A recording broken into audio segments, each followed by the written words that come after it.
Bowl? I'm not a big sports fan. I don't follow it much, but you know, I did have to watch the Super Bowl because it was a Kansas City thing, and Yeah. quite a good game. You know, I really enjoyed the halftime show better, probably, but Don't worry, I'm not a Kansas City or a San Francisco fan. My team wasn't even in it, so. Are you a New York fan? Is that No, the I'm a Titans Giants? fan. Tennessee.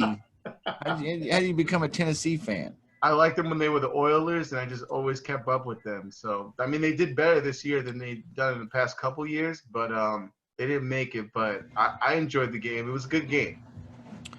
Yeah, it was pretty historical, it seemed like. I don't know if it was truly, but some of those runs in the last quarter, and I was just like, wow, this game is off the chain, huh? San Francisco thought they were going to hold on to it, and I was like, watch, Kansas City's going to come back. I'm happy for Andy Reid, too. I will admit, I sat here on the couch and I said, well, that's the game, guys. Kansas City ain't winning the Super Bowl this year.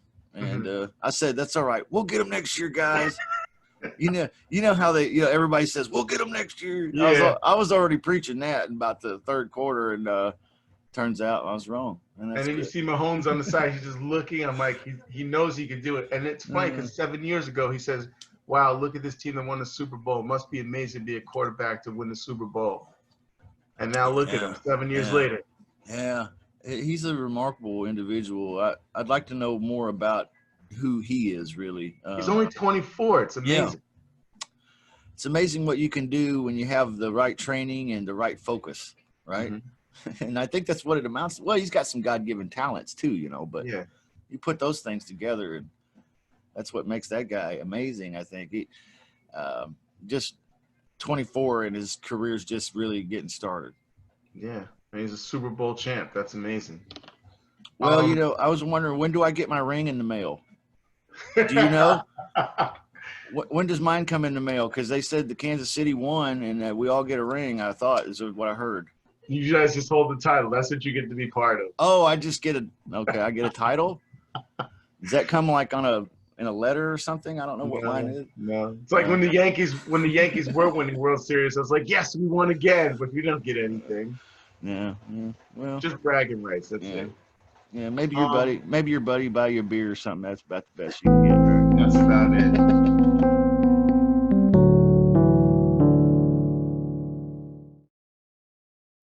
Contact the last agent that had it. Awesome. Yeah.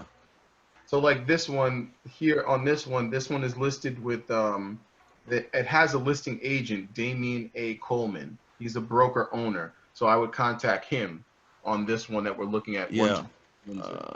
Yep. Let's scroll down and click MLS detail, and it looks like it was active just a couple days ago, listed new, and no better time to get a hold of that guy than now.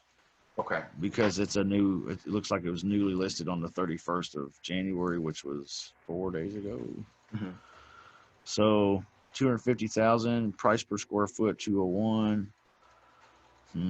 Days on market 22. I don't understand how that could be. Damian Coleman. Yep. Okay. Yeah, that's what I'd do. I'd call that guy and say, hey, is this property still available? Brokerage phone number right above looks like DAC Corp. Cool. Let's call one right now. Okay. You want to dial the phone, or you want me to? I could dial it. Let me. You know what? I'm gonna go back to that other one. If you dial it, then I can't talk to him, right? Oh, okay. You want me to talk to him, or you want to talk to him? Sure, because I'll listen. I'd like to hear the conversation you have. Who's speaking? This is Justin Chamness. Is this Damian? Yes, how may I help you? Yes, sir. I'm calling. I hope this isn't a bad time or a strange phone call. I'm calling because I'm looking for a property, and I found your information as a realtor or a broker, and you okay? Where are you looking at, sir? Yeah, I'm looking at a property. Let's see, the address is 129 Windsor Parkway, Hempstead. How much? Okay, that's a big property. Yes, sir. You have to make an offer through Zoom. It's July by only. It's 10 and occupied. Okay.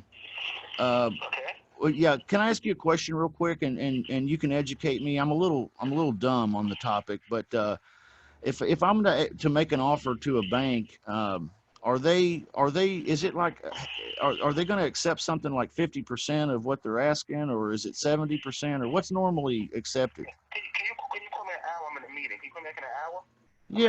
Yeah. I'll have my buddy call you. My partner. His name's David. Okay. Okay. Thank you, sir. Bye bye. See, that guy would have told us, but he was in a meeting. Yeah, I got it. He's kind of pushy, but I got it. I'll call him. I'll follow up with him and find out. Well, that's the New Yorkers, man. They're in a hurry. You know what? I gotta tell you. I'm in a meeting. You said something before in one of your videos. You like the New York guys. They probably like, oh, this guy talks so slow. And I'm gonna tell you, 100%. That is fine. Like I like things nice and evenly paced. Yeah. But there are some people that are very in a rush. They want what they want now. Give it to me now, and that's it. I know, man. I appreciate you saying that. I used to work in investment banker world, and I always loved being that guy and talking to these people. They're very, very wealthy people, and it was wonderful to visit with them from Colorado and all that. But I'll tell you something, man. When you talk to one from California, you get ready for something different, man. It's going to be a different experience because they feel differently, they look differently, they talk differently, they everything think differently. In the same way with them East Coast guys, and I mean the guys from Boston, right, and New York and all. And I'm just like, man, I feel like I get off the phone and my boss, he'd look at me and he'd be like, "How's that call?" I'm like, man, it was okay, but I don't think they like me, man. I don't fit in. Like these guys, you don't need to. These guys are like this, and I'm just like all laid back, man. It's a breath of fresh air, talking to somebody that's not like now. Like you're becoming great at it right now as we speak, and I think that what I'd like to see for next time is you tell me, hey, I've got these things systematized where they're on a regular routine and they're habitual, and I'm hitting target numbers. That's the big thing with the marketing and with the phoning. That's it. And once you've done this, man, you can start to even outsource some of this stuff. Like, because it's systematized, it's habitual, it's routine. You can outsource some things, but that's huge in my opinion. Shut up, money. Yeah.